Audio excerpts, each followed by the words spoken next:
Moliyaviy savodxonlik tadbirkorlarning shaxsiy va biznes moliyasini ajratish hamda bank xizmatlaridan to'g'ri foydalanish.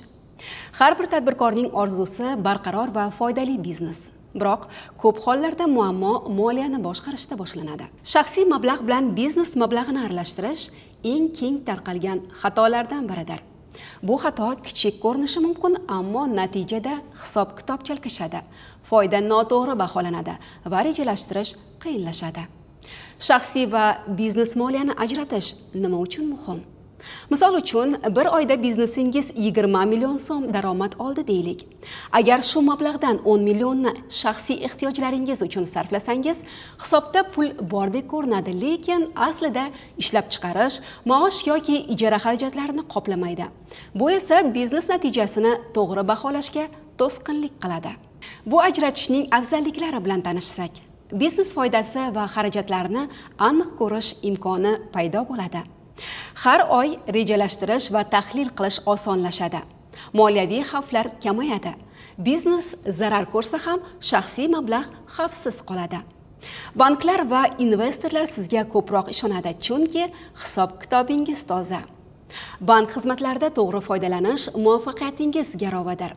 Bugungi kunda bank faqat pul saqlash joyi emas, balki biznesni boshqarishdagi hamkordir.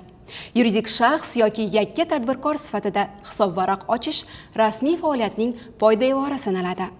Barcha to'lovlar, kirim-chiqimlar va soliq hisobotlari aynan shu orqali yuritiladi. Qanday afzalliklari bor? Moliyaviy operatsiyalar shaffof bo'ladi. Soliq hisoboti yengillashadi. Hamkorlar bilan ishonchli hisob-kitob qilish osonlashadi. Bank kredit yoki imtiyozli moliyalashtirish xizmatlarini taklif eta oladi. Zamonaviy tadbirkor uchun vaqt eng qimmat resurs. Onlayn banking xizmatlari orqali ofisdan chiqmagan holda hisob-kitob qilish, soliq to'lash, valyutani konvertatsiya qilish, sheriklarga pul o'tkazish mumkin. Bugun O'zbekistondagi deyarli barcha banklar 24/7 ishlaydigan mobil ilovalarga ega. Bu vaqtni tejash va boshqaruv samaradorligini oshirishning eng qulay yo'li. Onlayn operatsiyalarda xavfsizlik birinchi o'rinda. Bu boradagi tavsiyalarni doim yodda tuting.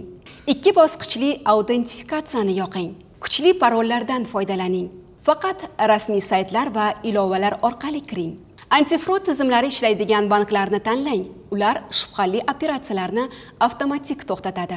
Shaxsiy va biznes moliyani ajratish oddiy hisob-kitob emas, moliyaviy madaniyat belgisidir.